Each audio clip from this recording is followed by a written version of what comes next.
Thank you, Lise, for that introduction. I also want to thank the Centre for the opportunity to present today. I am really excited to present this, one, because I think the results are really interesting and novel, and two, because usually when I'm presenting to an audience, I'm usually presenting to a mostly quantitative audience group.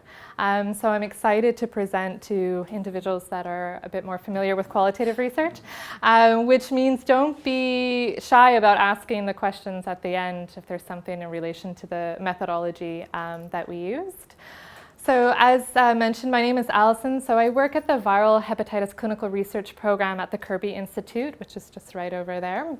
And as part of my PhD, I mostly do work related to people who inject drugs and treatment uptake, and also liver disease assessment and uptake. But I had an opportunity during my PhD to do a 1-month internship, and it could be done anywhere. And fortunately, I had supervisors that allowed me to go for the month. And Carla is one of my co-supervisors, so I was speaking to her about possible placements. So that's how I got connected to Jo Neal, as well as Charlotte and John, who are at the National Addiction Centre at King's College in the UK. So nothing to disclose. So as mentioned, I'm a PhD student at the Kirby Institute, and this was an international collaboration that was conducted at King's College in 2016. So I think this is important to note. The data had been collected as part of a separate study. So actually the researchers went in looking at something different with a different aim. So that's interesting for me as well, because for my work that I had done with qualitative research, I knew what my aim was going in, and the interview questions were framed around that aim. But this was collected as part of a separate study entirely. So the information that came out of the interviews, I guess you could say, came about a little bit more organically. So I conducted a literature review prior to going to King's. So it wasn't a systematic review, but it was a literature review looking at women-only residential treatment and mixed gender or mixed sex treatment. So I was fairly comfortable with the research gaps even prior to going and looking at the interview transcripts. So when I arrived, there were 19 transcripts to go through and read, and I was fortunate enough that the data had already been coded, which was lovely. It was all very nicely organized and coded, so it was fantastic. And what I was involved in was the data analysis through this categorization technique, which I will speak to in the presentation. And it was the first time I'd ever done this categorization technique. It was actually the first time I'd ever, at that point in my PhD, had done qualitative data analysis. And it's a process that every student at the National Addiction Centre is taught and uses. So it's really interesting because it's kind of, for me, it's kind of like the equivalent of like a t-test or like a Fisher's exact test, because everybody knows what you're talking about when you're talking about doing this particular categorization and what stage you're at. So I was handed, when I came in, 100 pages of nicely organized coded transcripts. So background, so as mentioned, I had done a literature review, and you kind of see some patterns in the research as expected. And I know that there are exceptions to the rule, but these were sort of the things that came about in the research. So to begin, women can have different substance use patterns than men. And I often use, just because I work with people who inject drugs, I often use injection drug use examples, but I'm sure there's alcohol use examples as well. So women most often, but not always, are initiated into injection drug use by a male sex partner. And the literature most often kind of presents, and this is not always the case, but it often presents a certain vulnerability, potential power dynamic at play. Now, men are still more dominant in terms of injection drug use, but we are seeing an upsurge in women starting to inject drug use as well, and we are seeing women starting to initiate other women into injection drug use. And so I'm just sort of saying this, and that I know that there's research that shows otherwise and very loving, respectful relationships, but I think the vast majority of it is presenting it from a certain viewpoint. Women are less likely to initiate treatment for substance use dependence, and the research is really well documented on this. Quite often they bring up examples of lack of childcare services And again, this could be, there's a range of substance use treatment available, as you know. So the one I'm going to speak to today is residential treatment, but it could also be something that was, 3 hours a week. And they still might not have childcare services available. A recent study that I looked at in Georgia was talking, again, it was an example about injection drug use, but it was talking about how women were less likely to use a particular center because they felt a double stigma. So this idea of, well, you can't be a woman and feminine and maternal and also an injection drug user. Another thing that's found in the research is that women tend to have greater needs by the time treatment is sought. So one of the hypotheses for this is that because there's so many barriers to care, that by the time a woman actually does seek services, she might have more severe mental illnesses, so more severe levels of depression, more severe levels of anxiety. There's also some research to show that women may have not as great as a support system in place. So like a male might go see a treatment center, but have a partner and a family at home that is supportive in that, and a woman is less likely to have that as a network. So some researchers have argued that mainstream addiction services are overlooking women's needs, and in response, women-only services have been introduced in many countries. I have to say that the majority of research in the literature review that I conducted was coming out of the US and coming out of the UK, so it's limited in that respect. So another thing that was, I guess, somewhat expected, but women-only services encompasses a range of services offered. So consistently, it'll be a service without men. But it can also mean a service that includes childcare, or it could mean a service that uses a relational approach to treatment, because it's this idea that that's what women are seeking. Or it could be a service that includes something related to an eating disorder, or domestic violence, or sex work. So it's completely varied. So when you're going through it and trying to kind of find a consistent pattern of a definition, you don't really find one. But there is widespread acceptance that such services are needed. Women are identifying a barrier to care as being, well, I would like to have a women-only service and this is not available. But again, there's limited evidence about their effectiveness, which is problematic for a lot of reasons. One being in terms of being able to get funding for such services. So this is partly due to, as mentioned before, different definitions being used. Quite often they talk about lack of randomization being an issue. And again, the evidence is mixed. But some research has shown that women who access women-only services, they end up having reduced substance use, reduced crime, longer stays in treatment, meaning that they were more likely to complete treatment, higher completion of treatment, and increased outpatient care. But as you can imagine, again, like you're reading a bunch of studies, and it's like, well, there's somebody that completed a 2-hour intervention for 6 weeks, someone that has residential treatment. They're using different measurements to see if something's effective. So it is a bit mixed. So there are very few studies that have looked at women's experiences in women-only services. And I have to say, with the qualitative research that I found, it was quite limited. Like it didn't have the depth that you would like. It was sort of like, well, I like going to women-only services because they're friendly. And then it's just ended there, right? So you're kind of hoping for a little bit more. So there was very few studies that had kind of gone into depth of this. So the aim of this study was to look at women's expectations and experiences of women-only residential rehabilitation services. And what was great about this study that was conducted is it looked at women who were both current and former residents, so it included persons who had left treatment early. And I just wanted to also mention that, so this study was not about the type of treatment that residents received. And I think most often, you're going through the data, you could separate it. Like someone would be talking about a great art class versus somebody talking about their relationships with other women. You could separate. But sometimes you can't, because a lot of things are happening in these interventions, and sometimes people don't know why something's working for them, which is fine. So just as a note, I mean, we use women and female interchangeably, but I'm referring to, if I say women, I'm referring to female sex at birth. And mixed sex is women and men residential settings.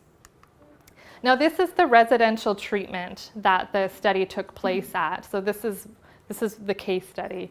So they did the interviews took place by King's College London at a drug and alcohol centre in England. You had to be 17 years or older to be able to have a placement.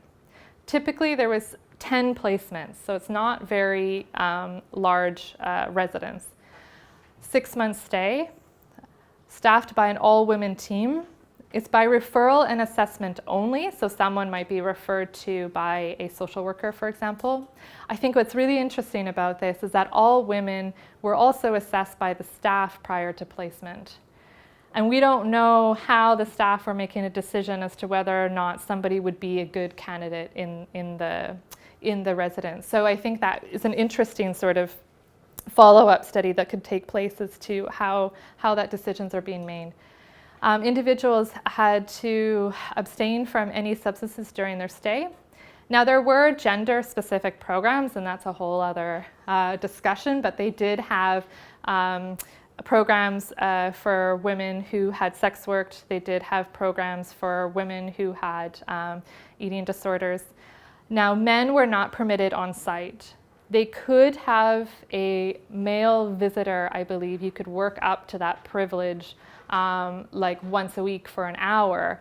But generally speaking, men were not permitted on site. And what's also interesting about this, and I have to mention this, is that, I mean, I am envisioning that it was like over a hill for some reason, but there was a little center because, well, I don't know, I didn't go. So there's like another center that was mixed residential treatment that was within walking distance of the all-female women residential service. So the women are in this service and they're, you know, cooking and cleaning together, and they're all, everyone has to share a room with a mate, and you can go out into the community, but I got the sense from the transcript, so that was fairly, restrictive. But you could go once a week to an art class at the mixed sex residential treatment, which will come up later.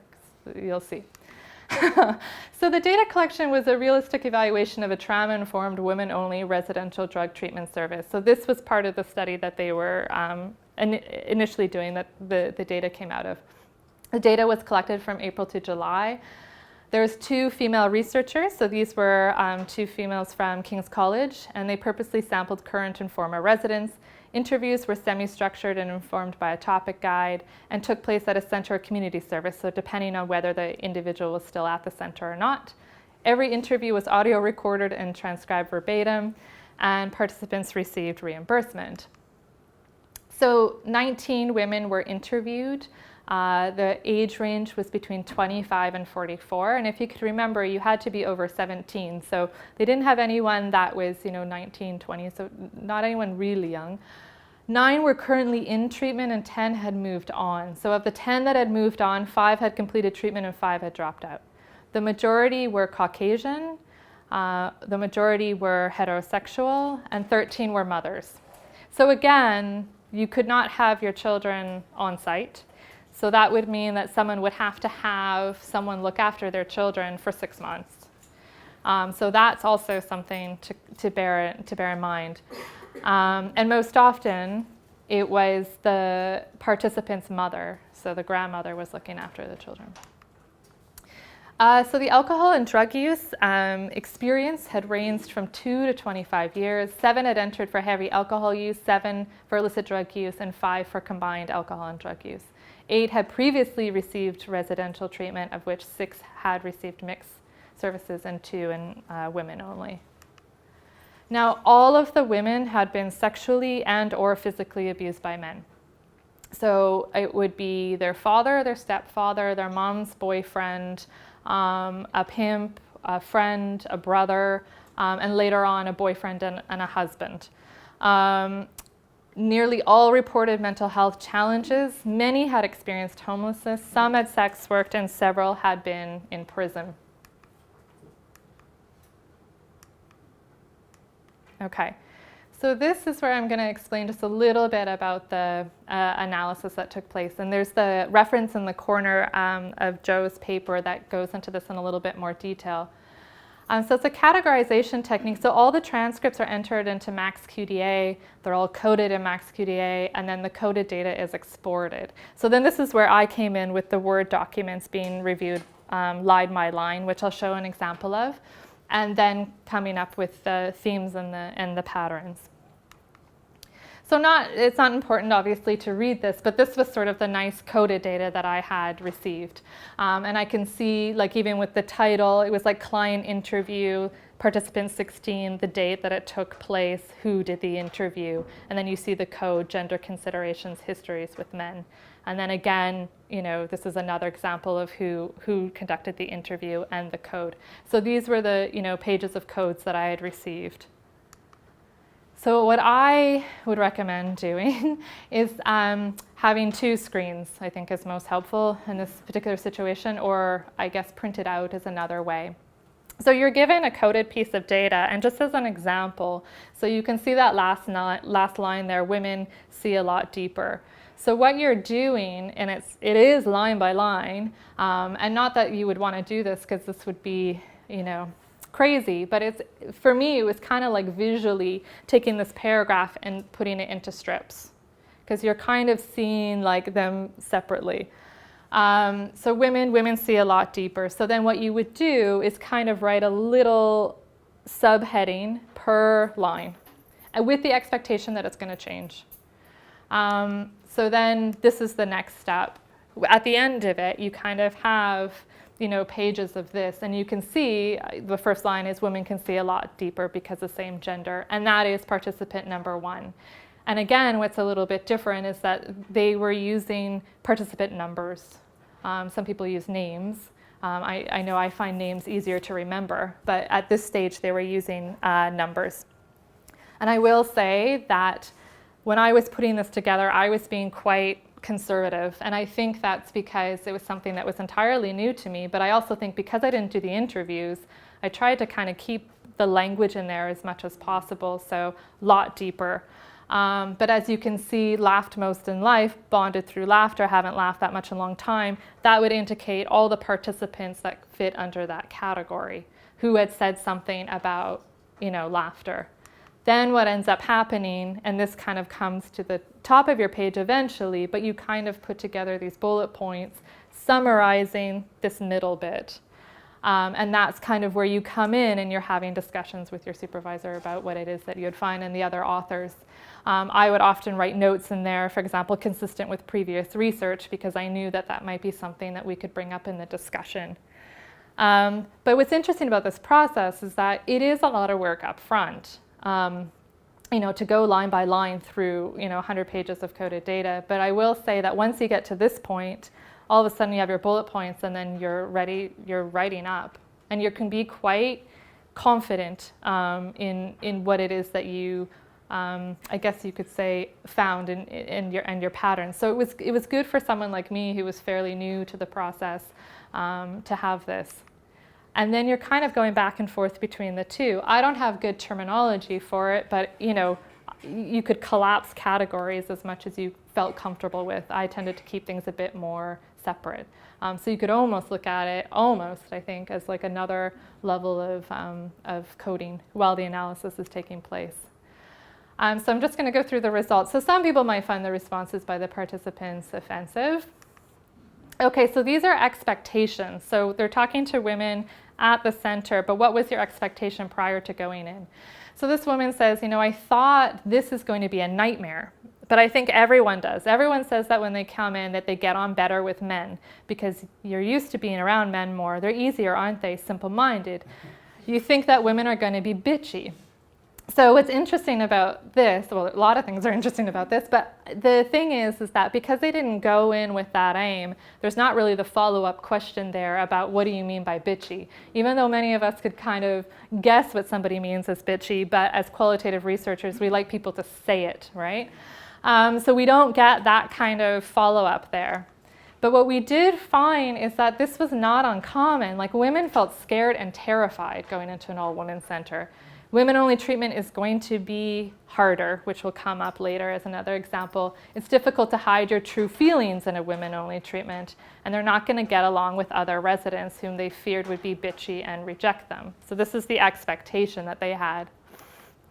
And again, I don't get on with females, I get on with men, and that's, I don't know, mainly because I can manipulate them probably. You can't manipulate a female. So again, women were often viewed as competition and the enemy. And this came up also in other quotes, but this idea of, well, when I'm out using, women are competition and the enemy. Vast majority were more accustomed to spending time with men. Men were viewed as less judgmental and easier to get on with.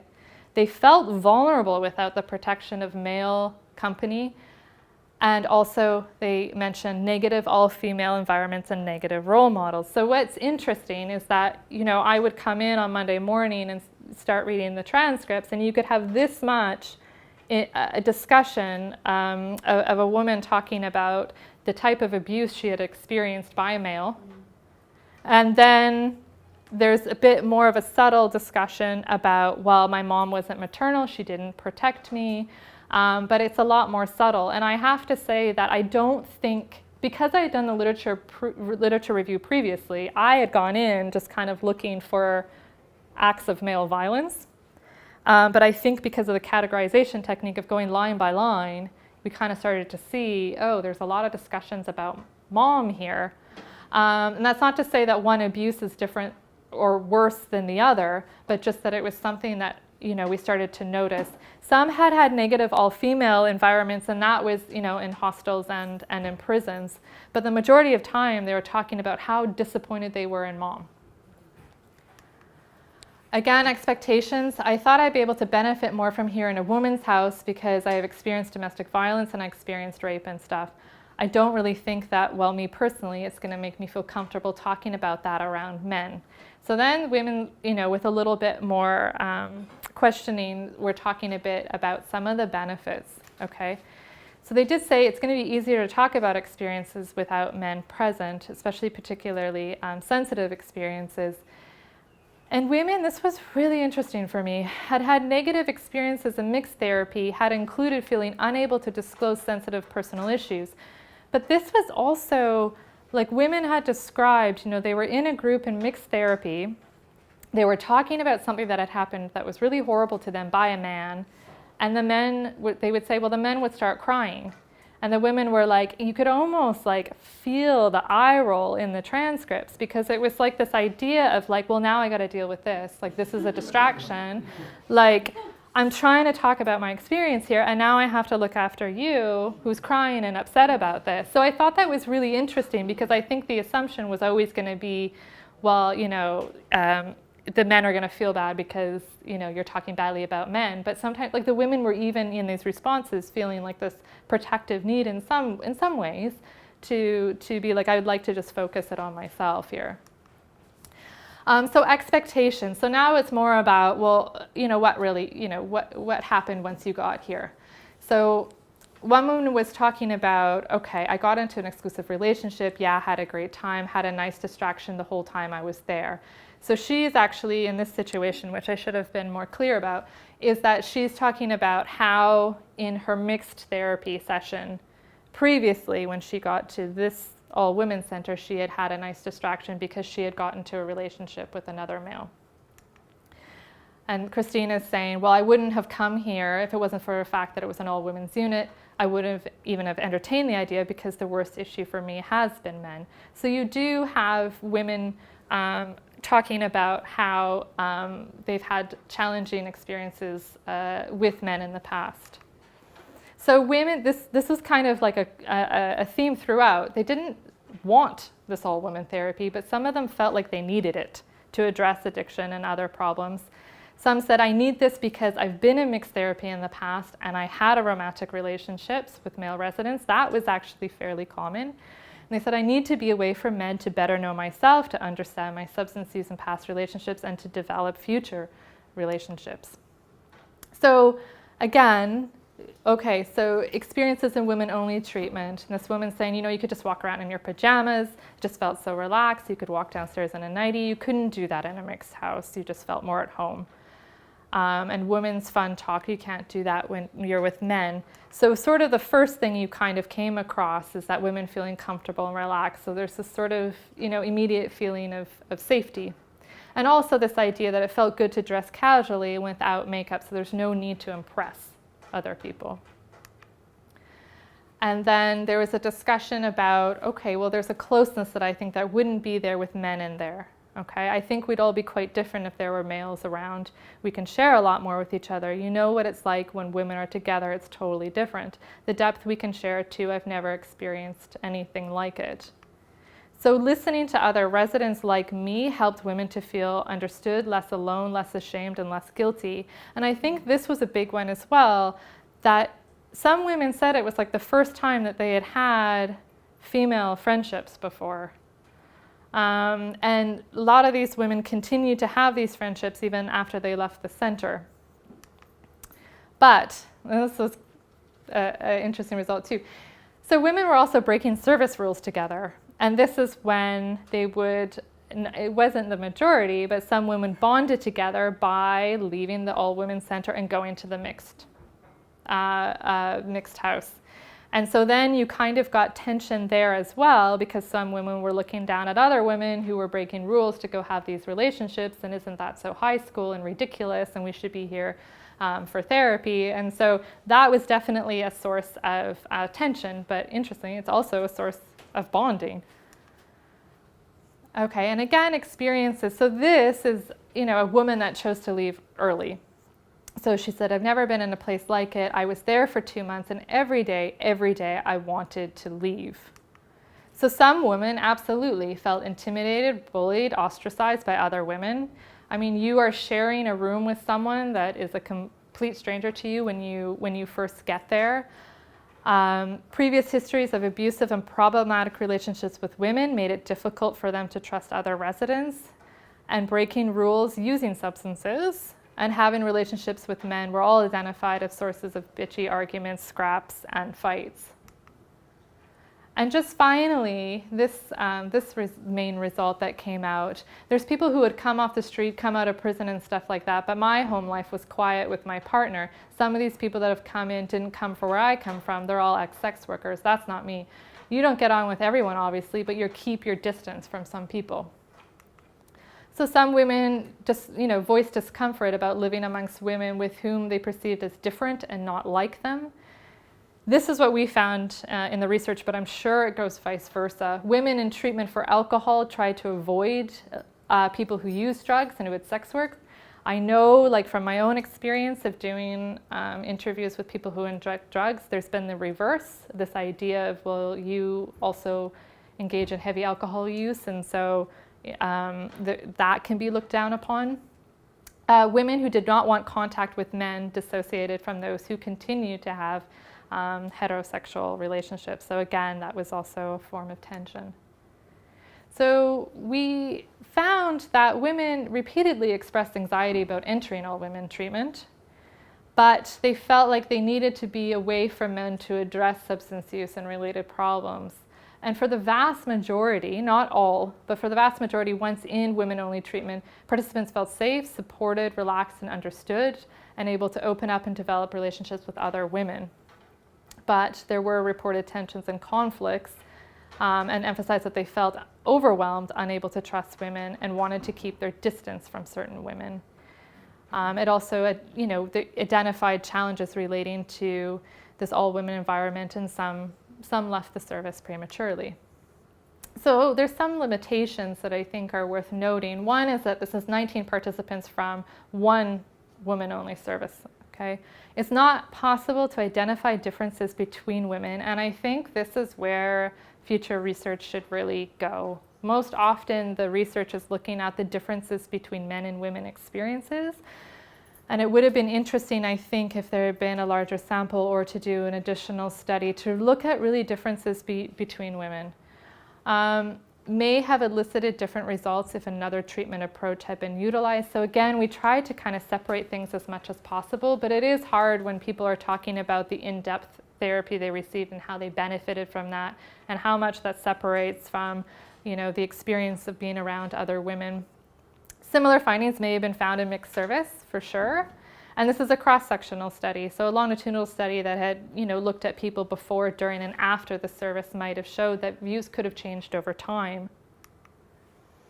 And so our conclusions were that, you know, there's an assumption that women will inevitably want and perceive benefit in women-only treatment, and that's not necessarily the case. And that there should be a lot of user involvement in treatment decision-making, certainly share knowledge and discuss treatment options together.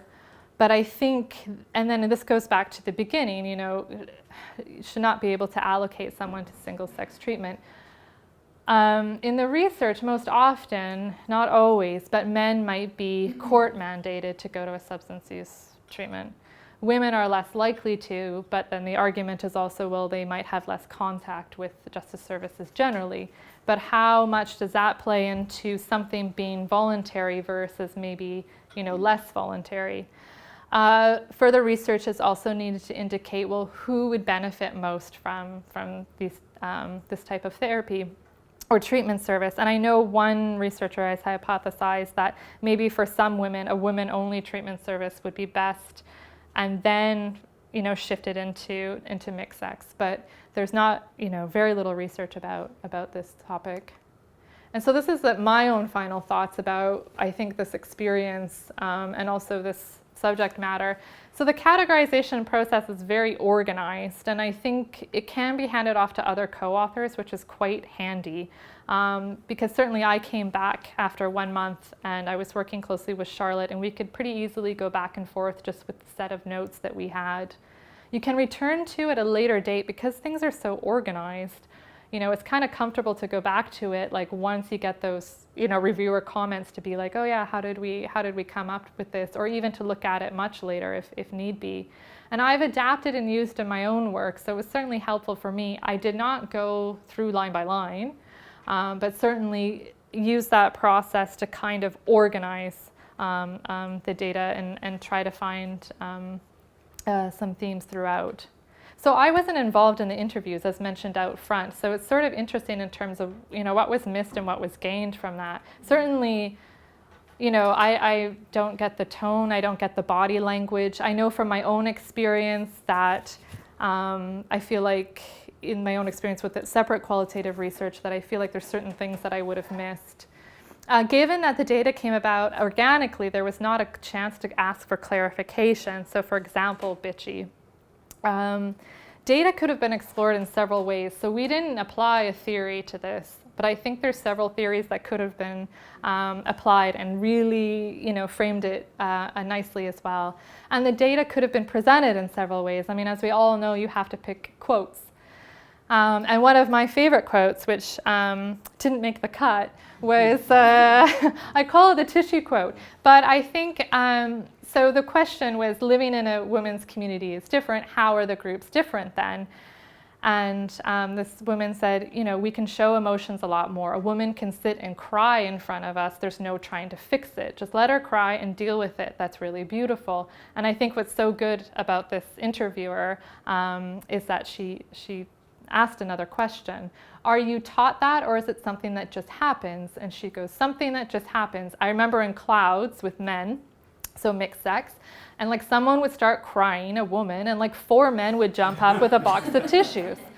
Just want to make it better. Whereas in a group with women, we just sit in silence. It's a really nice process. I noticed that from the beginning. So I thought this was such a nice, beautiful insight to something being separate from the intervention, and you know, definitely a gendered way of looking at it.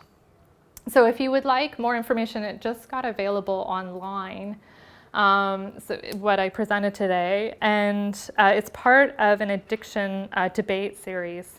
So I'm sure there'll be another article that'll counter this and maybe some back and forth. And then finally, I just wanted to thank everyone involved, certainly my supervisors and King's College, also for the opportunity to be there for a month. Okay, thank you.